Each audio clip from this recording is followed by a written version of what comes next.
கடலூர் மாவட்டம் வேப்பூர் அருகே தேமுதிக சார்பில் மக்கள் உரிமை மீட்பு மாநாடு தொடங்கியுள்ளது. இதுகுறித்து மேலும் விவரங்களை பதிவு செய்வதற்காக இணைகிறார் செய்தியாளர் இஸ்லாம். இந்த மாநாடு குறித்தான முழுமையான விவரங்களை நீங்க பதிவு செய்யலாம். தேசிய முற்போக்கு திராவிடர் கழகத்தினுடைய மக்கள் உரிமை மீட்பு மாநாடு கடலூர் மாவட்டம் வேப்பூர் அருகே இன்று நடைபெறுகிறது. இந்த மாநாட்டிற்காக மதியம் 90 அடி கொடி கம்பத்தில் தேமுதிக கட்சியினுடைய பொதுச் செயலாளர் பிரேமலதா விஜயகாந்த் அந்த கொடியை ஏற்றி வைத்தார். அதனை அடுத்து மாநாட்டில் உள்ள தமிழ்தாய் வாழ்த்துடன் தொடங்கியது. கலை நிகழ்ச்சிகள் தொடர்ந்து நடைபெற்று வந்திருக்கக்கூடிய நிலையில இன்னும் சற்று நேரத்தில் மாநாட்டு உரைகள் தொடங்கப்பட இருக்கு. அதற்காக தற்பொழுது தேமுதிகவுடைய பொதுச் செயலாளர் பிரேமலதா விஜயகாந்த் தற்பொழுது மாநாடு நடைபெற இருக்கக்கூடிய அந்த திடலுக்கு வருகை தந்து கொண்டிருக்கிறார். இன்னும் சற்று நேரத்தில் அவர் மேலேறி அந்த மாநாட்டு உரைகள் தொடங்க இருக்கு. இந்த மாநாடு ஒரு முக்கியத்துவம் வாய்ந்த மாநாடாக பார்க்கப்படுகிறது. தேமுதிக எந்த கட்சியுடன் கூட்டணி வைக்கப்படுறது என்பதை ஒரு முடிவு செய்யக்கூடிய ஒரு மாநாடாக இந்த மாநாடு பார்க்கப்படுகிறது.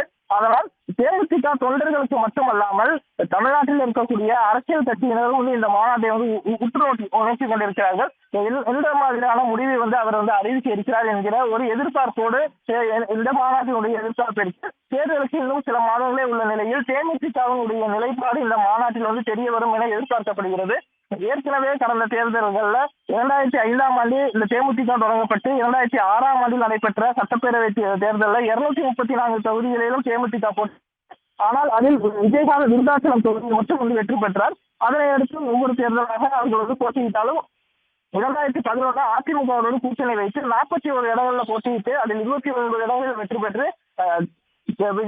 இந்த கட்சியினுடைய நிறுவன தலைவரான விஜயகாந்த் எதிர்கட்சி தலைவரானார். அதற்கு பின்னர் 2016ஆம் ஆண்டு மக்கள் நல கூட்டணி அமைத்து முதலமைச்சர் வேட்பாளராக களம் கண்ட விஜயகாந்த் அந்த மக்கள் நல கூட்டணி முழுவதும் தோல்வியை தழுவியது.